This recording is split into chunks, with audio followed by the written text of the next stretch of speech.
भक्तों, महिलाओं की एक ऐसी चीज होती है जिसे अगर कोई पुरुष गलती से भी उतार दे तो उसका दुर्भाग्य उसी क्षण से शुरू हो जाता है। जीवन की खुशियां पल भर में काली छाया में बदल जाती हैं।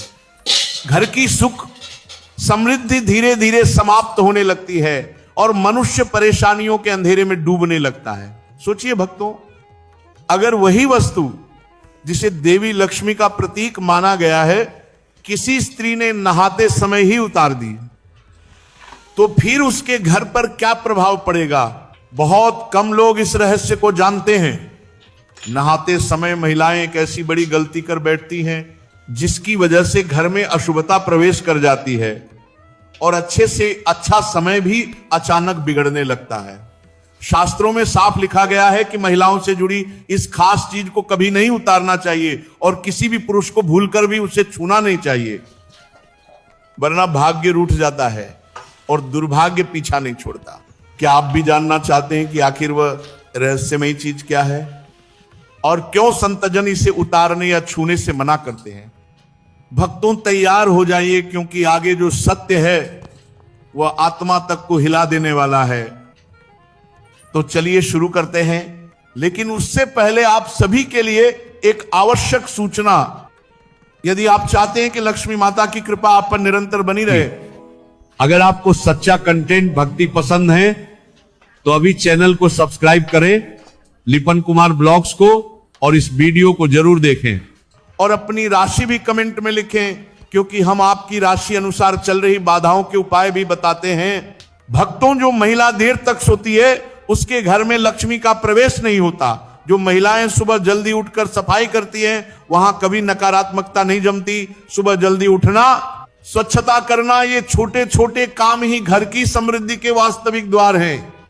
देर तक सोने से आलस्य आता है, दिनचर्या बिगड़ती है और आखिरकार जीवन में अवरोध उत्पन्न होते हैं।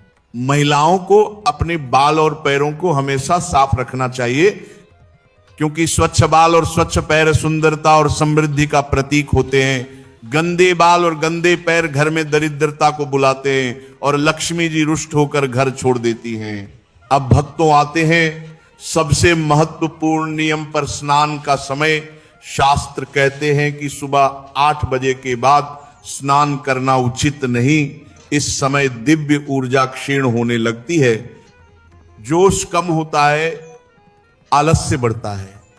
इसीलिए जो महिलाएं 8 बजे के बाद स्नान करती हैं उनके जीवन में नकारात्मकता बनी रहती है। यदि किसी कारणवश 8 बजे से पहले स्नान न हो सके तो 12 बजे से पहले कर लेना चाहिए, क्योंकि 12 बजे के बाद किया गया स्नान दानव स्नान माना जाता है, जिसका कोई पुण्य फल नहीं मिलता। महिलाओं को नहाते समय अपने पानी में थोड़ा सा नमक मिलाना चाहिए। यह एक अत्यंत पवित्र उपाय है जिससे घर में सुख समृद्धि आती है। सुबह खाना बनाते समय एक रोटी निकालकर गाय को खिलाना अत्यंत शुभ माना गया है। इससे कभी अन्न और धन की कमी नहीं होती।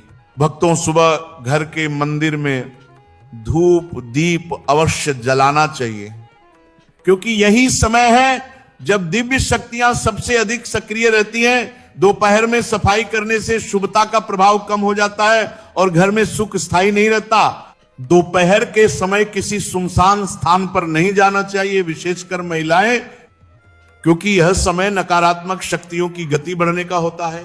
स्त्री को देवी का रूप माना गया है। स्त्री का नाभि स्थान शक्ति का प्रतीक है, इसीलिए उसे हमेशा स्वच्छ रखना चाहिए। नाभि की गंदगी माता पार्वती को अप्रसन्न करती है और इससे विवाह में बाधाएं, सौभाग्य में कमी और घर में तनाव बढ़ सकता है। अब आते हैं उस वस्तु पर, वह एक पवित्र प्रतीक है जिसे किसी पुरुष को भूलकर भी नहीं छूना चाहिए और स्त्री को स्नान के समय उतारना नहीं चाहिए। वह सिंदूर और मांग का पवित्र आभूषण, जिसके माध्यम से स्त्री पर सौभाग्य का आशीर्वाद बना रहता है। जहां नारी का सम्मान नहीं होता वहां कोई शुभ कार्य सफल नहीं होता। देवी देवता भी वहां से दूर हो जाते हैं। अब भक्तों सुनिए वो बड़ा नियम, शादीशुदा स्त्रियां कुछ खास दिनों में बाल नहीं धोती।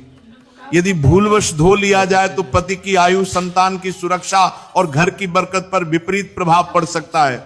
बुधवार कुमारी लड़कियों को बाल नहीं धोना चाहिए, इससे भाई पर संकट आ सकता है। बृहस्पतिवार शादीशुदा स्त्री भूलकर भी बाल नहीं धोए, इससे पति की आयु कम होती है और घर में अवरोध बढ़ते हैं। सोमवार स्त्री यदि सोमवार को बाल धोती है तो संतान पर बड़ा संकट मंडराता है, लेकिन शुक्रवार बाल धोना अत्यंत शुभ माना गया है। इससे सौभाग्य बढ़ता है, घर में बरकत आती है और पति के धनवान बनने के योग बनते हैं। अब प्रश्न उठता है कि अगर स्त्री बाल ना धो सके और उसे पूजा करनी हो तो क्या करे? बस मांग में सिंदूर अवश्य लगाए, क्योंकि स्त्री की मांग गंगा स्थान माना गया है पवित्रतम। लेकिन सिंदूर लगाते समय गलतियां नहीं होनी चाहिए। कम या छिपा हुआ सिंदूर पति के मान सम्मान को घटाता है। लंबा सिंदूर पति के जीवन में सफलता लाता है। सिंदूर लगाने से पहले डिब्बी को माथे से छुआना चाहिए। नाक की सीध में सिंदूर लगाना चाहिए। बिना स्नान किए सिंदूर नहीं लगाना चाहिए। किसी और से सिंदूर लगवाना भी उचित नहीं। नवविवाहित स्त्रियों को विवाह का सिंदूर सहेज कर उपयोग करना चाहिए, क्योंकि वह आशीर्वाद से भरा होता है। भक्तों स्त्री घर की निम्ब होती है। वह प्रसन्न रहे तो घर में स्वर्ग बस जाता है, वह दुखी रहे तो बरकत समाप्त हो जाती है। इसलिए कहा गया है जहां स्त्री प्रसन्न रहती है वहां देवता भी प्रसन्न रहते हैं। झाड़ू को पैर से नहीं छूना चाहिए, यह लक्ष्मी का प्रतीक है। इसका अनादर दरिद्रता को बुलाता है। सूर्यास्त के बाद कंघी नहीं करनी चाहिए। शाम ढलते ही नकारात्मक शक्तियां सक्रिय होती हैं, इसलिए उस समय कंघी करना लक्ष्मी को रुष्ट कर सकता है। रसोई घर में बिना स्नान प्रवेश नहीं करना चाहिए, क्योंकि रसोई मां अन्नपूर्णा का स्थान है और बिना शुद्धि के वहां प्रवेश पवित्रता को भंग करता है। सिंदूर दानी, चूड़ियां, पायल, बिछिया, इनमें से कोई भी वस्तु किसी को नहीं देनी चाहिए, इससे पति पर कष्ट आ सकता है। और भक्तों रात को झूठे बर्तन छोड़कर नहीं सोना चाहिए, इससे नकारात्मक ऊर्जा आकर्षित होती है और धीरे धीरे घर की बरकत समाप्त होने लगती है।